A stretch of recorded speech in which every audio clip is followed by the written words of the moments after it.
Hello, this is Francisco Cribari, and I just want to record a short video commenting on how I got into Linux.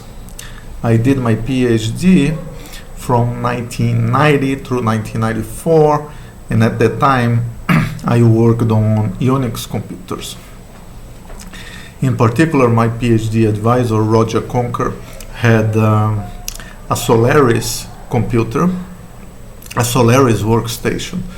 Yeah, it was a Sun Solaris workstation that, and he opened an account for me, and I did most of my work using his machine. I used to access his Unix box using X terminals, and I also worked on a convex computer using X terminals and so on.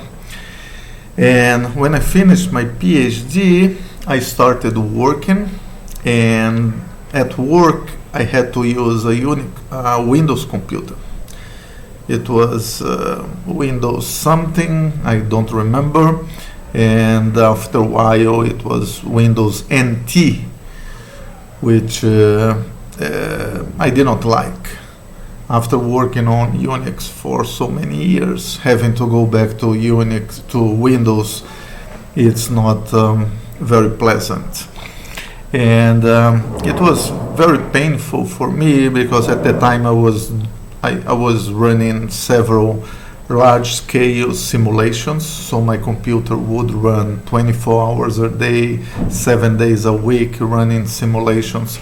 And sometimes I would install some minor Windows update, or I would install a new text editor or something very simple, and Windows would ask me to reboot, which was a pain in the ass. If I rebooted my computer, I would lose a week of work. And sometimes I had one of those blue screen of death with Windows failures and so on.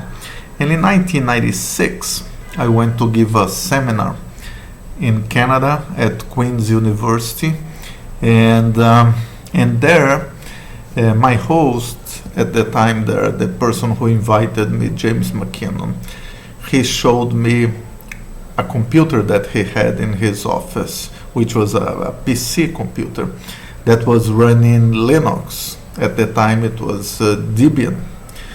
And then he told me, look, there is Unix for PCs, it's called Linux.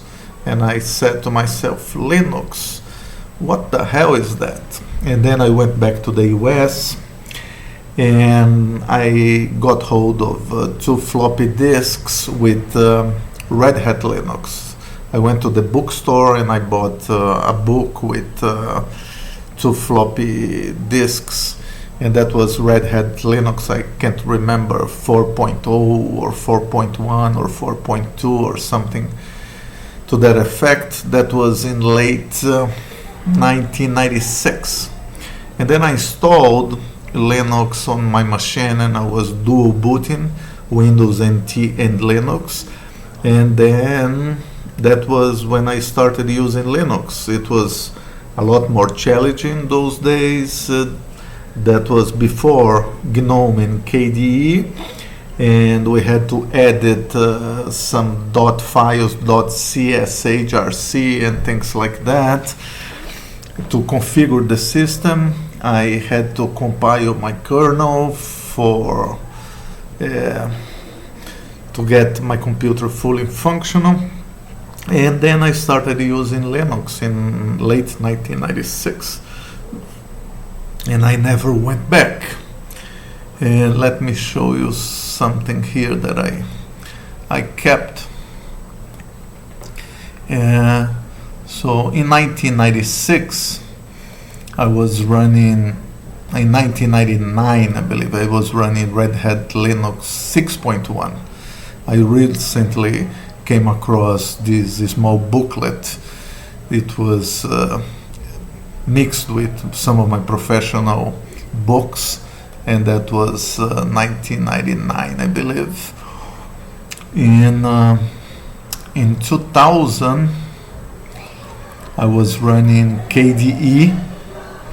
You see KDE here. This was my desktop in 2000. I can't remember which distribution was that, maybe Mandrake or something like that. And I went through many distributions. I ran Red Hat and then Mandrake and Debian. I ran a Brazilian distribution called Kurumin.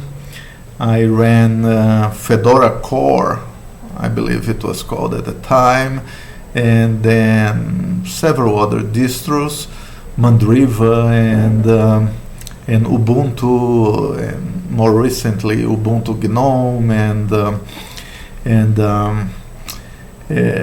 regular Ubuntu and Arch, Manjaro, OB Revenge, Antergos GNOME, Antergos KDE, and so on.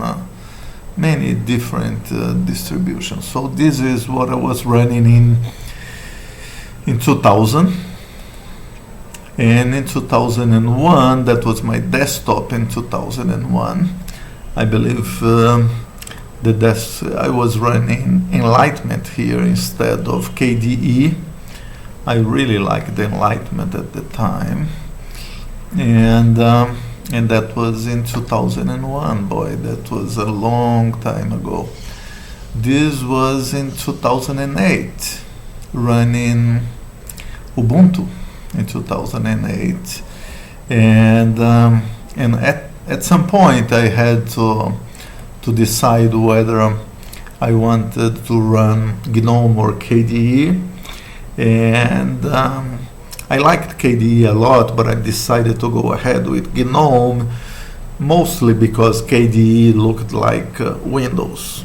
And I'm not a Windows hater, but I certainly don't like Windows, and KDE made me remember of Windows, made me feel that I was in a Windows-like environment, so I decided to go with GNOME, which looked more modern at the time. And then I ran GNOME and Unity for a very long time, and less than a year ago I switched to KDE Plasma, and I recently published a video explaining why I switched from GNOME to KDE Plasma. So that's my long story with Linux, and I had several fallbacks, and some of my machines broke, Linux broke. I had some problems with hardware. More recently I had problems with a dual mode sound card, and I had to compile my Arch kernels in order for audio to work. But all in all, it has been a pleasant journey. I learned a lot about computers, about computing, about being the system administrator of my machines, installing, uninstalling software, upgrading, and so on, having to deal with GRUB and with bootloaders, with BIOS options, and so on. So Linux is an outstanding operating system, and I've been using it non-stop since late 1996. And I only regret that Linux has not become as successful as it could have been on the desktop. It's hugely successful on servers and other areas, but it has not become. Maybe fragmentation is one of the reasons for that. But in a nutshell, that's my story. That's how I got into Linux, and that's how I've been using Linux non-stop since late 1996.